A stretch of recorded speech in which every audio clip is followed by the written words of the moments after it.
India's number 1 director SS Rajamouli and Rama Rajamouli వల్ల నేను చనిపోతున్నాను. అందుకు సంబంధించి నేను ఇస్తున్న మరణ వాంగ్మూలం. వీడేంటి పబ్లిసిటీ కోసం ఇలా చేస్తున్నాడు అని మీరు అనుకోవద్దు. పబ్లిసిటీ చేసుకునేవాడు ఎవడో చనిపోవాలని అనుకోడు. అందుకే మరణ వాంగ్మూలం ఇస్తున్నాను. నేను పనిచేసిన వాళ్ళలో ఎంఎం కీరవాణి, గుండం గంగరాజు గారు, చంద్రశేఖర్ ఇలేటి, అను రాఘవపూడి, మైత్రి మూవీస్ ఎంఓ చెర్రి, డ్రీమ్ ఫార్మర్ సుధీర్, ఇలా లిస్ట్ చెప్పుకుంటూ పోతే చాలా ఉంది. వీళ్ళందరికీ మా ఫ్రెండ్షిప్ గురించి తెలుసు. మేము ఎంత క్లోజ్ ఫ్రెండ్స్ ఏంటి అనేది అందరికీ తెలుసు. స్టోరీలోకి వస్తే మాది 1990 నుంచి ఫ్రెండ్స్.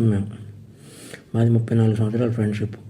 రామాయణం, మహాభారతం ఆడవాళ్ళ వల్ల జరిగాయి అంటే ఏంటో అనుకున్నాను, కానీ ఒక అమ్మాయి వల్ల మేము ఇలా అవ్వాల్సి వస్తుందని కళ్ళలో కూడా ఊహించలేదు.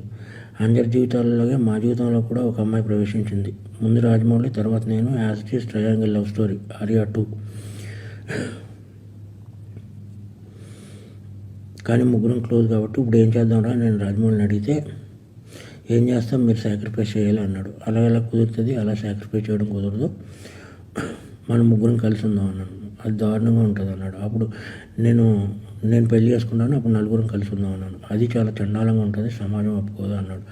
పరిస్థితి ఏంటంటే కాలం అన్నీ మార్చేస్తుంది, మీరు సాక్రిఫైస్ అవ్వండి అన్నాడు. ఓకే అని చెప్పి నేను సాక్రిఫైస్ అయిపోయాను. ఎందుకంటే కెరియర్ బిగినింగ్లో ఉన్నాం, ఎవరో వర్క్ లేదు. ఇదంతా శాంతినివాసం కంటే ముందు జరిగిన విషయం. అప్పటికి ఇంకా కెరియర్ పీక్స్ రాలేదు. ఈ చిన్న చిన్న గొడవలకి ఇమ్మెచ్యూరిటీతో కొట్టుకుని చేయడం కంటే ఇది బెటర్ కదా అని చెప్పి నేను సాక్రిఫైస్ అయిపోయి పని చేసుకుంటూ వచ్చాను. ఇక్కడి వరకు అంతా బాగానే ఉంది. ఆడు నంబర్ 1 డైరెక్టర్ అయిన తర్వాత ఆడికి ఏమొచ్చిందంటే డౌటు, నేను ఇవన్నీ ఎవరికో చెప్పేశాను అని చెప్పి నన్ను టార్చర్ పెట్టడం మొదలుపెట్టాడు. నా 30 సంవత్సరాల జీవితాన్ని ఆడి కోసం సాక్రిఫైస్ చేసినందుకు నన్ను టార్చర్ పెట్టడం మొదలుపెట్టాడు. ఎందుకు అంటే, ఒకసారి ఆడికి నాకు చిన్న ఆర్గ్యుమెంట్ జరిగితే, మన స్టోరీని సినిమాకి ఇంత ఇస్తాను అని ఒక మాట అన్నందుకు నాకు నరకం అంటే ఏంటో చూపించాడు. నా రిలేషన్ కట్టు భైరవగాడు, చెంపాగాడు, కార్తికేయ గాడిని, వీళ్ళందరినీ మేము పెంచాం. ఆడిని బాబా అంటారు, నన్ను బాబా అంటారు. మందరిని పెంచాం. వీళ్ళందరూ దూరం అయిపోయారు. నా ఫ్యామిలీ మొత్తం దూరం అయిపోయింది. ఎందుకంటే ఈ నంబర్ 1 డైరెక్టర్ అయ్యేటప్పుడు ఈ శాసించేస్తున్నాడు ప్రపంచాన్ని. శాసించేసి నన్ను చంపేయాలన్నంత టార్చర్ పెట్టాడు. ప్లస్ నేను గాడ్సన్ కాదు, అండ్ మహాత్మను చేయడానికి నేను శ్రీను. అందుకని చెప్పి నేను ఈ డెసిషన్ తీసుకున్నాను. ఈ డెసిషన్ తప్పు రైట్ అనేది నాకు పర్సనల్. 55 ఇయర్స్ ఎలాగ అయిపోయినాయి నాకు. 55 ఇయర్స్లో నో మ్యారేజ్, నో ఇది, ఓన్లీ సింగిల్, ఇలా బ్రతికారు. బట్ ఇలా నా వల్ల నా జీవితంలో ఎవరి జీవితం అవ్వకూడదని యూత్కి నేను ఇచ్చే సలహా ఏంటంటే, కెరియర్ని బిల్డ్ చేసుకోండి, అమ్మాయిల జోలికి వెళ్ళకండి. ఇది ఫ్రెండ్స్ నేను చెప్పదలుచుకున్నది. ఎందుకంటే ఏం లేదు, బాధ వస్తుంది.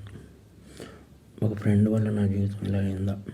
ఒక ఫ్రెండ్ కదా, ఫ్రెండ్ ఎప్పుడో అక్కడ అమరేశ్వర్ క్యాంప్ నుంచి మెడ్రాస్ వెళ్ళి, మెడ్రాస్ నుంచి వైజాగ్ వెళ్ళి, వైజాగ్ నుంచి హైదరాబాద్ వచ్చి ఎన్నో కలలు కానీ ఫైనల్గా నేను ఏ డిస్టర్బ్ చేయకపోయినా సరే వీడందరికీ చెప్పేసి ఉంటాడని ఒకే ఒక రీజన్తో నన్ను టార్చర్ పెట్టడం మొదలుపెట్టాడు. కాబట్టి మీ అందరితో షేర్ చేసుకుని, అట్లీస్ట్ ఆడికి చెప్పినా అర్థమవుతలేదు కాబట్టి మీ అందరితో షేర్ చేసుకోవాలని చెప్పి షేర్ చేసుకుంటున్నాను. ఇది ప్లస్ ఇంకొకటి, ముగ్గురు మధ్య జరిగిన దానికి సాక్ష్యాలు అది ఏముండవు. నేను చనిపోతున్నాను కదా, సుమోటో కింద తీసుకుని లై డిటెక్టర్ టెస్ట్ పెడితే తెలుస్తుంది ఏది నిజం ఏది అబద్ధం అనేది. ఎవరైనా లై డిటెక్టర్ టెస్ట్ పెడితే నిజాలు బయటపడతాయి. లై డిటెక్టర్ టెస్ట్ పెడితే కానీ తెలియవు ఏం జరిగిందనేది, మా ముగ్గురు మధ్య ఏం జరిగిందనేది. ఎనీవే, ఏదన్నా సాడ్ ఫర్. నా పేరు శ్రీను 1 2 3 4 ఆడే వేసాడు యమదొంగకి. మీరు 7వ నిమిషం దగ్గర కనపడద్ది. శ్రీను 1 2 3 4, ఉప్పులపాటి శ్రీనివాసరావు, ఎగ్జిక్యూటివ్ ప్రొడ్యూసర్ ఉప్పులపాటి శ్రీనివాసరావు 1 2 3 4 అని. ఇది నా మరణ వాంగ్మూలం.